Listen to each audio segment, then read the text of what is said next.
Bismillahirrahmanirrahim. Assalamualaikum warahmatullahi wabarakatuh. Waalaikumsalam warahmatullahi wabarakatuh. Selamat sore, salam sejahtera bagi kita semuanya. Om Swastiastu, Namo Buddhaya, salam kebajikan. Yang saya hormati para pimpinan dan seluruh anggota MPR RI, yang saya hormati Bapak Profesor Dr. Kiai Haji Ma'ruf Amin, Wakil Presiden Republik Indonesia. Yang saya hormati Ibu Hajah Megawati Soekarno Putri, Presiden kelima Republik Indonesia. Yang saya hormati Bapak Profesor Dr. Susilo Bambang Yudhoyono, Presiden ke-6 Republik Indonesia. Yang saya hormati Bapak Hamzahas, Wakil Presiden ke-9 Republik Indonesia. Yang saya hormati Bapak Profesor Dr. Budiono, Wakil Presiden ke-11 Republik Indonesia. Yang saya hormati Bapak Muhammad Yusuf Kalla, Wakil Presiden ke-10 dan ke-12 Republik Indonesia.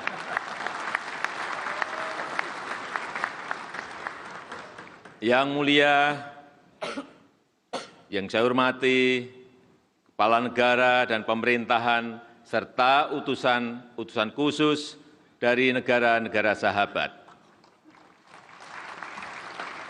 Yang saya hormati para pimpinan lembaga tinggi negara, dan tentu saja sahabat baik saya, Bapak Prabowo Subianto dan Bapak Sandiaga Uno, para tamu yang saya hormati, Bapak, Ibu, saudara-saudara sebangsa dan setanah air. Mimpi kita, cita-cita kita di tahun 2045, pada 1 abad Indonesia merdeka, mestinya, insya Allah, Indonesia telah keluar dari jebakan pendapatan kelas menengah. Indonesia telah menjadi negara maju dengan pendapatan menurut hitung-hitungan 320 juta rupiah per kapita per tahun, atau 27 juta per kapita per bulan. Itulah target kita. Itulah target kita bersama. Mimpi kita di tahun 2045, produk domestik bruto Indonesia mencapai 7 triliun US dollar. Dan Indonesia sudah masuk ke 5 besar ekonomi dunia dengan kemiskinan mendekati 0%. Kita harus menuju ke sana. Kita sudah hitung-hitung, kita sudah kalkulasi. Target tersebut sangat masuk akal dan sangat memungkinkan untuk kita capai.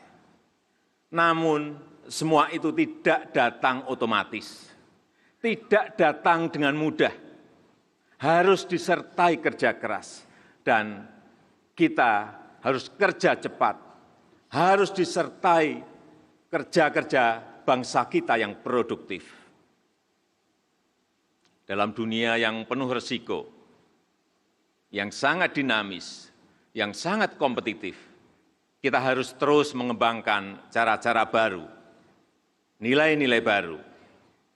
Jangan sampai kita terjebak dalam rutinitas yang monoton. Harusnya inovasi bukan hanya pengetahuan.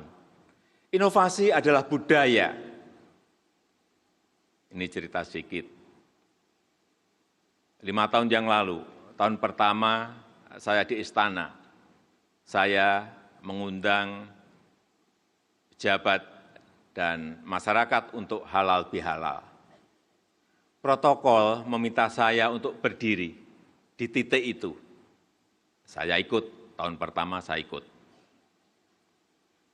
Tahun kedua, ada halal bihalal lagi. Protokol meminta saya berdiri di titik yang sama, di titik itu lagi. Langsung saya bisik-bisik, saya bilang ke Menseknek, Pak, ayo kita pindah lokasi. Kalau kita tidak pindah, ini akan menjadi kebiasaan di titik itu lagi. Dan itu akan dianggap sebagai aturan. Dan kalau diteruskan, bahkan nantinya akan dijadikan seperti undang-undang. Duduknya apa? Berdirinya di situ terus. Ini yang namanya monoton dan rutinitas. Sekali lagi, mendobrak rutinitas adalah satu hal. Dan meningkatkan produktivitas adalah hal lain yang menjadi prioritas kita. Jangan lagi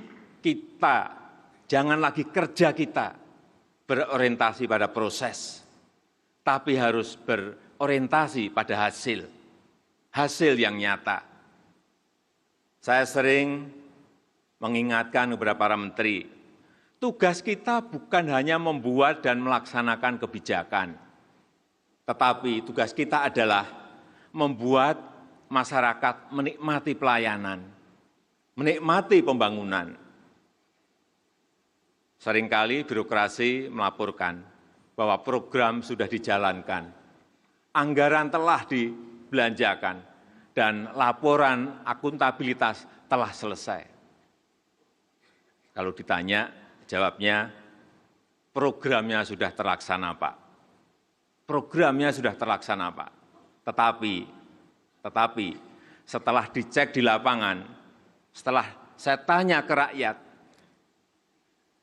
ternyata masyarakat belum menerima manfaat. Ternyata rakyat belum merasakan hasilnya.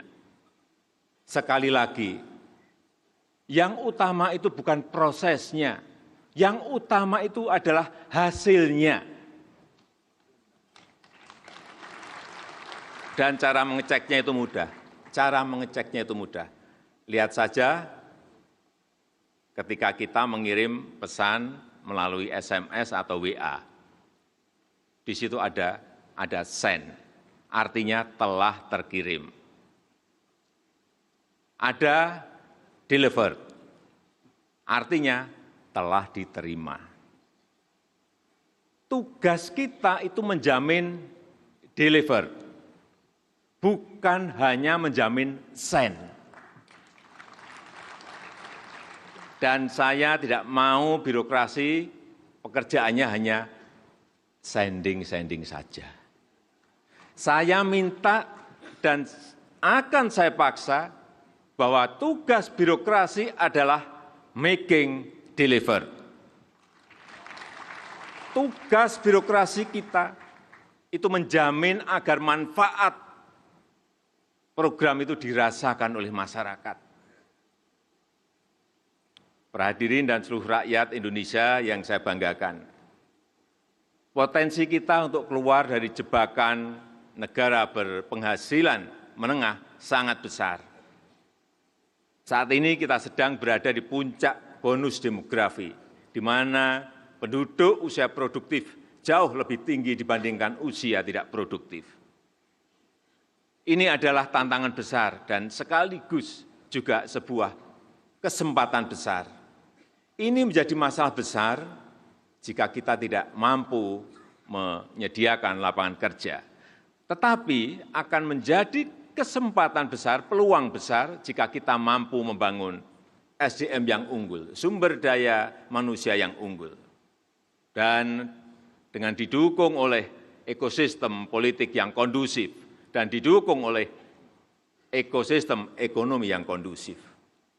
Oleh karena itu, 5 tahun ke depan yang ingin kita kerjakan, yang pertama adalah pembangunan sumber daya manusia, pembangunan SDM akan menjadi prioritas utama kita. Membangun SDM yang pekerja keras, yang dinamis, membangun SDM yang terampil, yang menguasai ilmu pengetahuan dan teknologi, mengundang talent-talent global untuk bekerja sama dengan kita. Itu pun tidak bisa diraih dengan cara-cara lama. Cara-cara baru harus dikembangkan. Kita perlu endowment fund yang besar untuk manajemen SDM kita. Kerjasama dengan industri juga penting dioptimalkan, dan juga penggunaan teknologi yang mempermudah jangkauan ke seluruh pelosok negeri.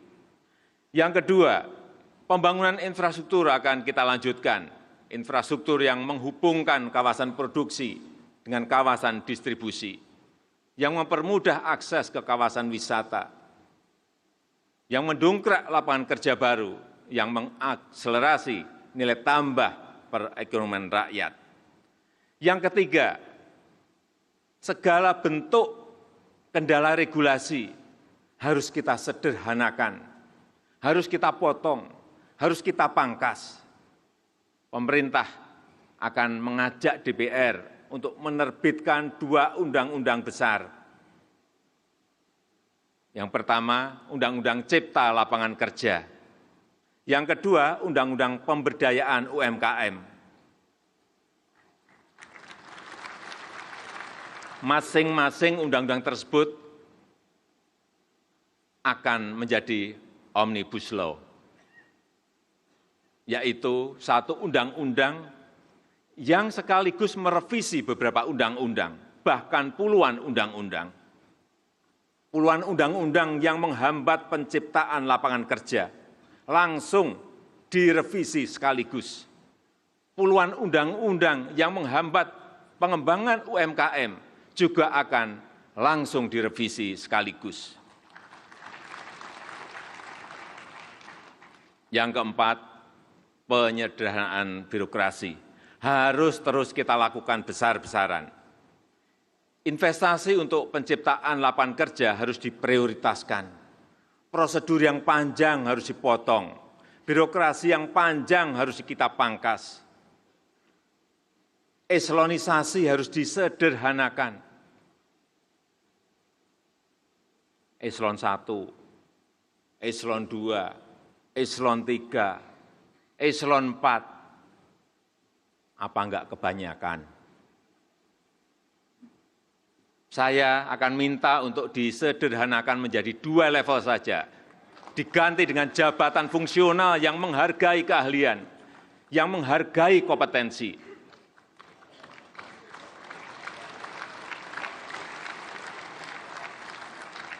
Saya juga minta kepada para menteri, para pejabat, para birokrat, agar serius menjamin tercapainya tujuan program pembangunan. Bagi yang tidak serius, saya tidak akan memberi ampun. Saya pastikan, sekali lagi, saya pastikan, pasti akan saya copot.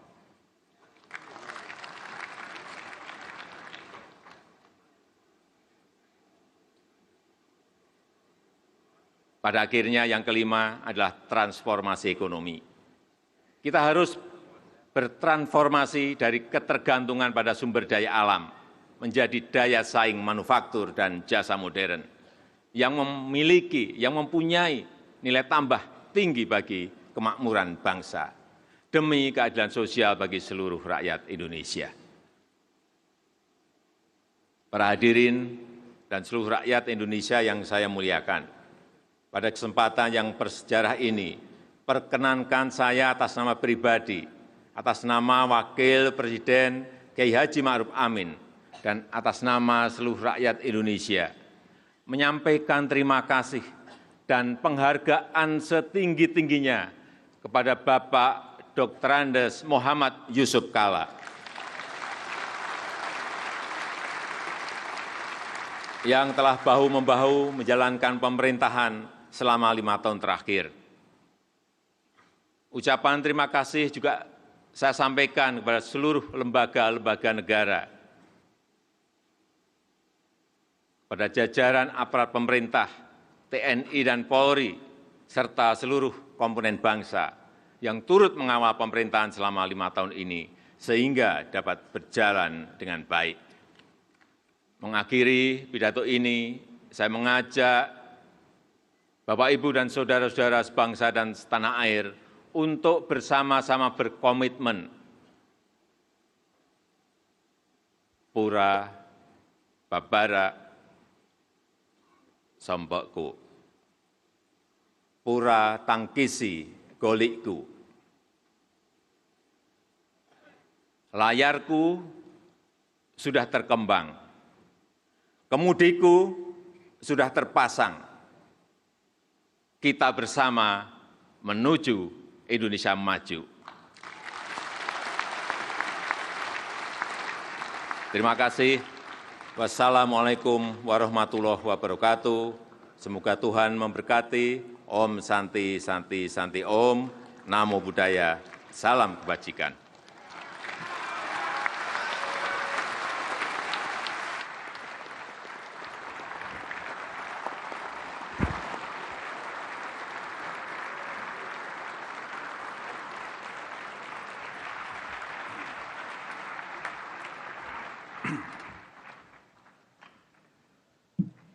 Terima kasih kami ucapkan kepada Presiden Republik Indonesia, Saudara Insinyur Haji Joko Widodo, yang telah menyampaikan pidato awal masa jabatan.